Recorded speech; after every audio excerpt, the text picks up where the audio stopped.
So we talked about index. We talked about it that's okay. Sometimes your Postgres planner will choose not to use an index. We talked about a little bit about unique. So if you set unique on some sort of column in your database, that actually ends up being by necessity an index.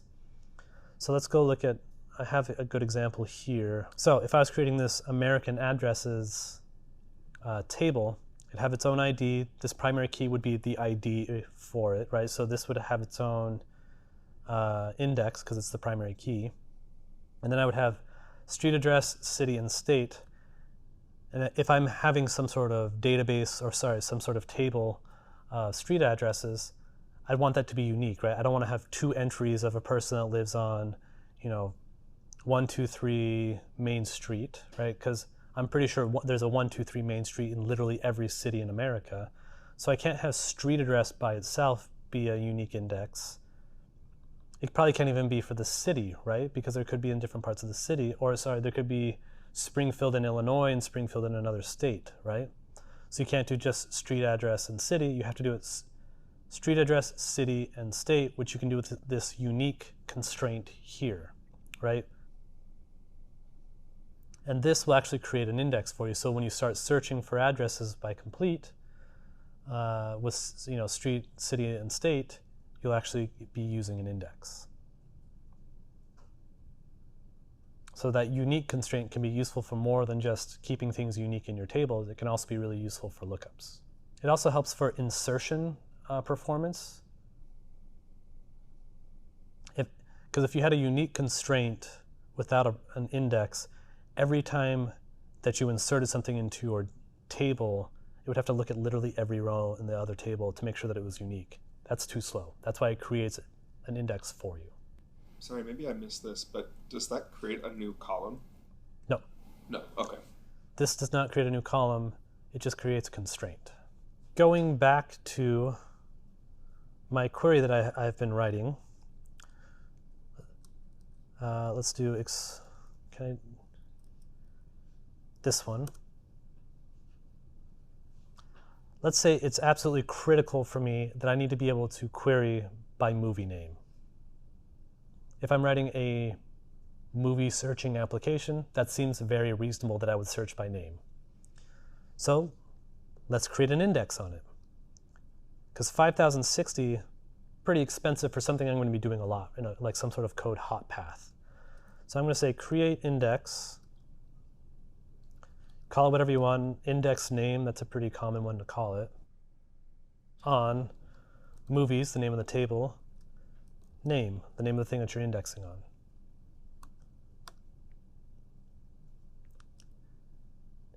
$178,000 rows is actually not that much to Postgres. Postgres can deal with billions of rows, so that's why this is still really fast.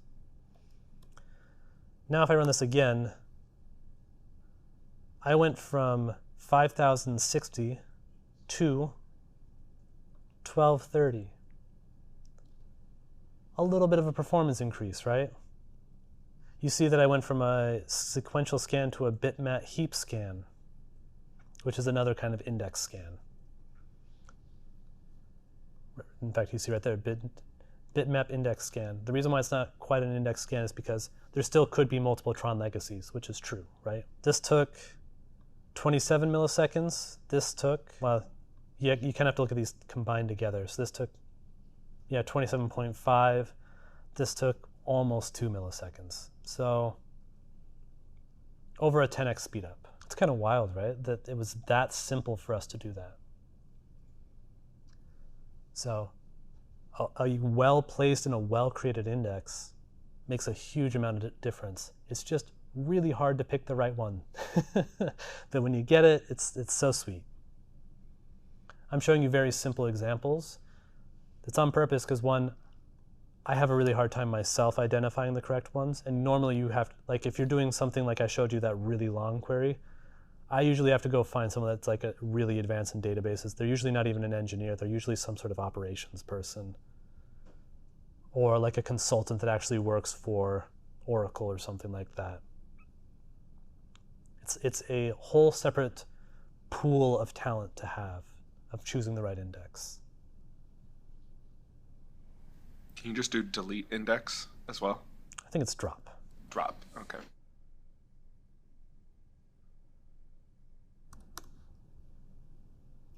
Yep.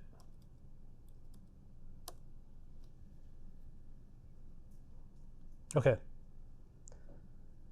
So yeah, closing that loop on that, I've created maybe like 3 indexes professionally at my day job in my entire career. It's almost always been an operations person that's gone in and like actually done the identifying the slow queries, finding the index, working with engineering to get that set up, all that kind of part. It's normally a team effort, not just some cavalier engineer saying like, I'm going to write some indexes today and speed up the application. It's normally not that easy. We are going to do some more interesting indexes here in just a second. Specifically, we're going to do some, we're going to use views together with indexes to make some really huge performance benefits. But I wanted to talk to you a little bit about what kind of other indexes you can have. I showed you B-tree, that's the default one. It makes sense for looking for exact matches on things, right? Or doing ordering on those kind of things, right? There are a few more to talk about. We're about to talk about GIN indexes, so I'll leave that for us to talk about GIN indexes. There's hash indexes. That's really useful if you're doing strict equality checks for things and you need it fast and in memory. But it cannot handle anything other than, does this equal this? Whereas like a B-tree can order things, right? You can say, hey, use the B-tree index to sort this for me. It does that really fast too. We did that already. Just to show you, explain, analyze. Order by name limit 10. So again, notice this used index scan. So it's using the tree to order by. We got that for free because it comes with B-tree.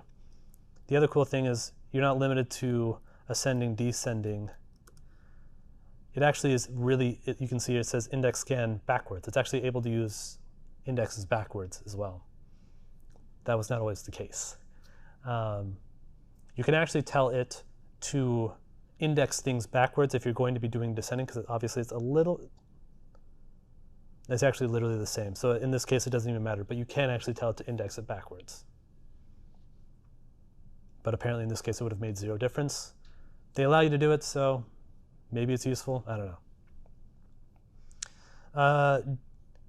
Gist can be used for full text searches, but it ends up with some false positives sometimes, so frequently GIN is preferred. Once we're getting into these are ones I've never used before, so actually I'm just telling you for the sake of completion, but I haven't used them. There's SPGIST, which is more special use case. This is more useful for clustering things and like nearest neighbor. You can actually use Postgres to say like, here's 3 different zip codes, give me the 3 nearest neighbors to those, right? I've never used it like that. And then Brin, I have used Brin before. This is for extremely large tables. You use Brin for when you can't actually fit a B-tree index. It's because it would be too big. You have Brin, which is a little bit more compact, but a little less powerful.